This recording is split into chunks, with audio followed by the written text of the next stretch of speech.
गीता जी अष्टमो अध्याय। ओम गणेशाय नमः। ओम गुरुवे नमः। ओम पितराय नमः। ओम वीर वीराय हनुमंताय नमः। ओम परमात्मने नमः।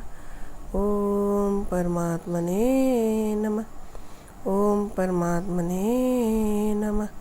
वसुदेवसुतं देहं कंसचाणूरमर्दनं देवकी परमानन्दं कृष्णं वन्दे जगद्गुरुं। कृष्णं वन्दे जगद्गुरुं। जय हो गीता माता। ज्ञान बढ़ा माता, अज्ञान हटा माता। जय हो गीता माता। अष्टमो अध्याय। अर्जुन ने कहा, हे पुरुषोत्तम, वह ब्रह्म क्या है? अध्यात्म क्या है? कर्म क्या है? अधिभूत नाम से क्या कहा गया है? और अधिदेव किसको कहते हैं? हे मधुसूदन, यहाँ अधियज्ञ कौन है और वह इस शरीर में कैसे है? तथा युक्त चित्त वाले पुरुषों द्वारा अंत समय में आप किस प्रकार जानने में आते हैं?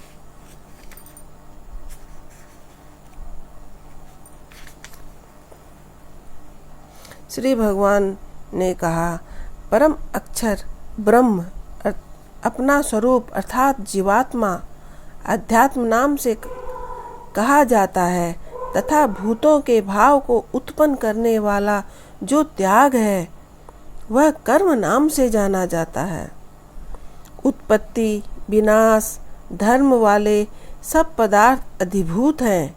हिरण्यमय पुरुष अधिदेव है और देहधारियों में श्रेष्ठ अर्जुन इस शरीर में मैं वासुदेव ही अंतर्यामी रूप से अधियज्ञ हूँ। जो पुरुष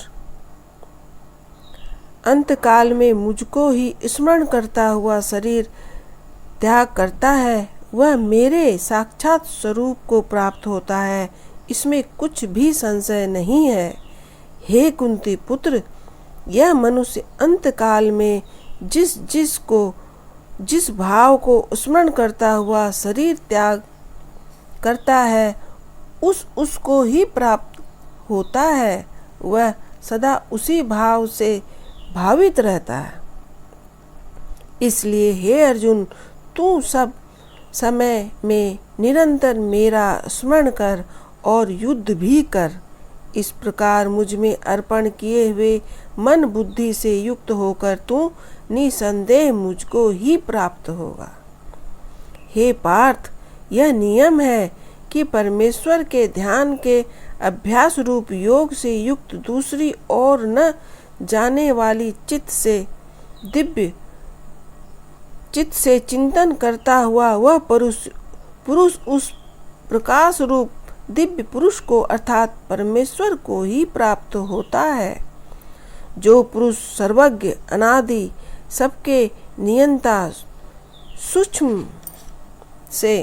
सूक्ष्म रूप से भी अति सूक्ष्म सबके धारण पोषण करने वाले अचिंत्य स्वरूप सूर्य के सदृश नित्य चेतन प्रकाश रूप और अविद्या से अति परे शुद्ध सच्चिदानंद धन परमेश्वर का स्मरण करता है, वह भक्ति युक्त पुरुष अंत काल में भी योग बल भ्रुकुटी के मध्य में प्राणों को अच्छी प्रकार स्थापित करके फिर निश्चय मन से स्मरण करता हुआ उस दिव्य रूप परम पुरुष परमात्मा को ही प्राप्त होता है। वेदों के जानने वाले विद्वान जिस सच्चिदानंदन परम पद को अविनाशी कहते हैं, आसक्ति रहित यत्नशील सन्यासी महात्मा जन जिसमें प्रवेश करते हैं और जिस परम पद को चाहने वाले ब्रह्मचारी लोग ब्रह्मचर्य का आचरण करते हैं, उस परम पद को मैं तेरे लिए संक्षेप में कहूँगा। सब इंद्रियों के द्वारा द्वारों को रोककर तथा मन को हृदय में स्थिर करके फिर उस जीते हुए मन के द्वारा प्राणों को मस्तक में स्थापित करके परमात्मा संबंधी योग धारण में स्थित होकर जो पुरुष ओम इस एक अक्षर रूप ब्रह्म को इस उच्चारण करता हुआ और उस अर्थ रूप मुझ निर्गुण ब्रह्म का चिंतन करता हुआ शरीर को त्याग कर जाता है, वह पुरुष परम गति को प्राप्त होता है। हे अर्जुन, जो पुरुष मुझ में अत्यंत अनन्य चित्त होकर सदा ही निरंतर मुझ पुरुषोत्तम को स्मरण करता है, उस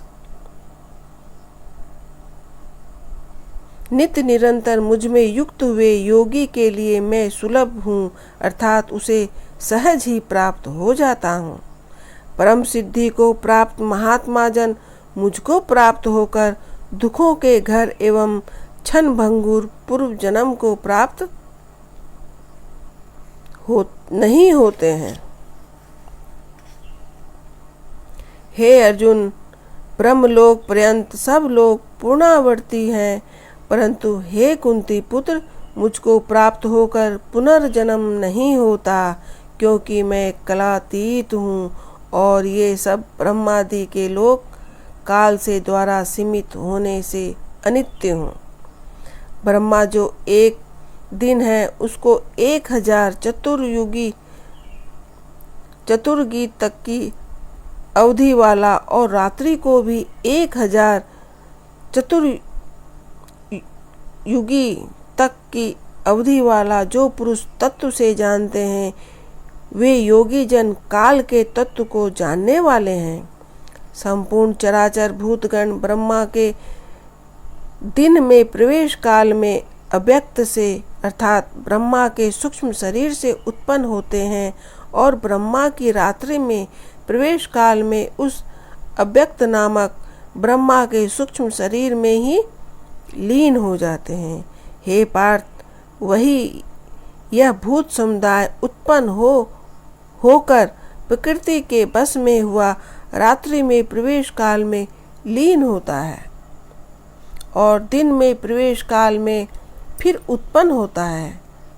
उस अव्यक्त से भी अति परे दूसरा अर्थात विलक्षण जो सनातन अव्यक्त भाव है, वह परम दिव्य पुरुष सब भूतों के नष्ट होने पर भी नष्ट नहीं होता है।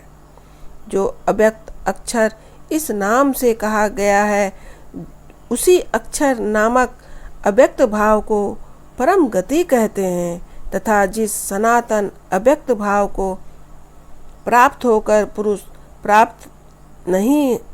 वापस नहीं आते, वह मेरा परम धाम है।